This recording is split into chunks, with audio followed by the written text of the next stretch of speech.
This episode of PhoneBuff is brought to you by Netflix. To get a free 30-day trial membership, go to netflix.com/phonebuff and sign up today. What's up guys, David here, and welcome back to another episode of PhoneBuff Q&As, the show where you can ask me just about any question you want, related or unrelated to mobile technology, and where I ask you guys weekly questions via polls on our Facebook fan page.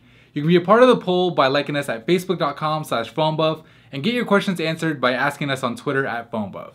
I'll put the links you need down below. But with that said, let's go ahead and get the show started.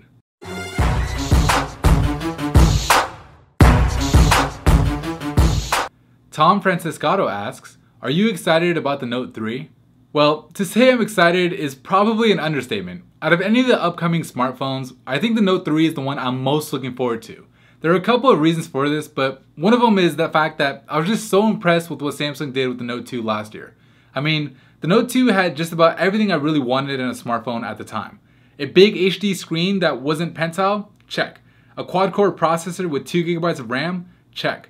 A big removable battery and a micro SD card slot? Check and check. And on top of all of it, it had an S Pen alongside actually useful TouchWiz features running on the latest version of Android when it launched. With the Galaxy Note 2, Samsung made it pretty clear that the Note was going to be their high-end smartphone line. And with the rumors we've heard so far about the Note 3, it looks like this is still going to be the case. As of right now, the rumors point to the Note 3 having a bigger 5.7 to 6-inch Full HD screen, a more powerful quad-core processor in either the Snapdragon 800 or an upgraded version of the Exynos 5 chip, a whopping 3GB of RAM, a 13-megapixel camera, a 3300 plus mAh battery, and either the same plastic body on the Galaxy S4 or maybe, just maybe, a new aluminum one with Samsung's new Design 3.0 philosophy. As far as what I expect, I think the Note 3 will look a lot like the Galaxy S4, meaning it'll probably have a bigger 5.7-inch screen, but will stay about the same size as the Note 2 thanks to smaller bezels. And while I hope I'm wrong, I don't really see Samsung switching to something other than plastic just yet.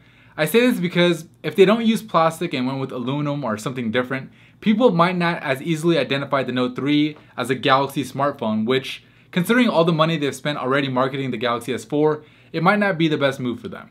When it comes to the processor, I've been leaning towards a 2.3 GHz Snapdragon 800 for a while now, but Samsung just recently announced the upgraded Exynos 5 chip, which makes me think that it just might debut on the Note 3. So I'm kind of 50-50 here. 3GB of RAM seems to be consistently rumored, and considering that the Note 2 had more RAM than the international S3, 3GB doesn't seem like too much of a stretch. The camera on the S4 is great, so I expect the same on the Note 3, maybe with a few enhancements like optical image stabilization. And lastly, I expect the Note 3 to be running on a TouchWiz modified version of Jelly Bean 4.3 when it launches. Of course, these are all rumors and speculation, and we'll know for sure what the Note 3 will be on September 4th when Samsung unveils it at IFA. Twitter follower Alondra asks, what phone do you use on an everyday basis for yourself? That answer changes often since I'm always testing out new phones, but right now I'm back to using the HTC One. I was using the PlayStation Galaxy S4 before this, but since it didn't support Bluetooth tethering, which I need for Google Glass, I came back to the One, and I've got to tell you, every time I watch a YouTube video on this thing with those boom sound speakers, I'm really glad that I did. Facebook fan Kanishk Reddy asks, is a 1 GHz single core processor good for ICS?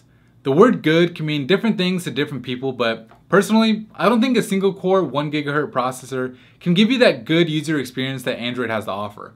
Replace the word good with decent, and yeah, I think the 1 GHz processor is enough to get the job done. But again, it really depends on the software. If it's stock Android, then it'll probably be fine, but if it has some heavy manufacturer UI over top of it, then I'd expect some serious lag somewhere down the line. I asked you via phonebuff.com's weekly poll, do you think the Moto X is worth the $200 price tag?